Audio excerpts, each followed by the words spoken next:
পৃথিবীর প্রতিটি মুমিন চায়, প্রতিটি মুমিনাত চায় কীভাবে আল্লাহ সুবহানাহু ওয়া তাআলার প্রিয় হবে, আল্লাহ সুবহানাহু ওয়া তাআলার অতি কাছের বান্দা হবে, অতি মুহাব্বতের বান্দা হবে।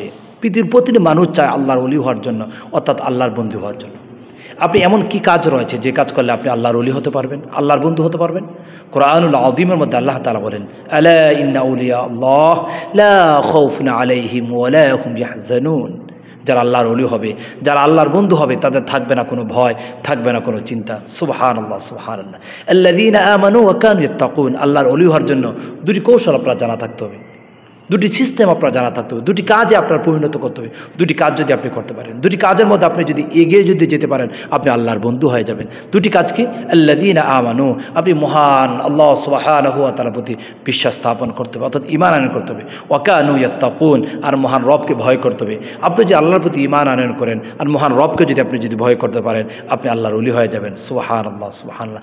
যদি ওলি হতে পারেন, লা খাউফুন আলাইহিম ওয়া লা হুম ইয়াহজানুন, আপনার থাকবে না কোনো ভয়, থাকবে না কোনো চিন্তা। চিৎকার দিয়ে বলেছেন সুবহানাল্লাহ। তারপরের পয়েন্ট আল্লাহ তাআলা বলছেন, কত চমৎকার কথা, লাহুমুল বুশরা ফিল হায়াতিদ দুনিয়া ওয়া ফিল আখিরাহ। আল্লাহর ওলি যারা হবে, আল্লাহর বন্ধু যারা হবে, আল্লাহর প্রিয় গোলাম, আল্লাহর প্রিয় মাহবুব বান্দা যারা হবে, লাহুমুল বুশরা ফিল হায়াতিদ দুনিয়া ওয়া ফিল আখিরাহ। আল্লাহ তাআলা তাকে পরকালের জন্য সুসংবাদ দিয়েছেন, আল্লাহ তাআলা তাকে দুনিয়ার জন্য সুসংবাদ দিয়েছেন।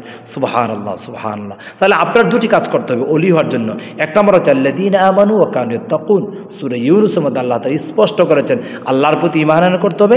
সেকেন্ড হচ্ছে আল্লাহকে ভয় করতে হবে। দুটি কাজ যদি করতে পারেন, লাহুমুল বুশরা ফিল হায়াতিদ দুনিয়া ওয়া ফিল আখিরাহ। দুনিয়াতে আল্লাহ তাআলা আপনাকে সুসংবাদ দিয়েছেন, সফলতার মানদণ্ড আপনার হাতে তুলে দেবেন। পরকালে আল্লাহ তাআলা বিশাল বিস্তৃতময় জান্নাত আল্লাহ তাআলা আপনাকে দান করবেন। সুবহানাল্লাহ, সুবহানাল্লাহ। তাহলে আসুন আল্লাহর প্রিয় হতে যদি চাই, বেশি বেশি করে আল্লাহকে ভয় করি, ঈমানকে পরিপূর্ণতা দান করি যদি করতে পারি, সফলতা পাবো ইহকালীন জিন্দেগিতে, সফলতা পাবো পরকালীন জিন্দেগিতে।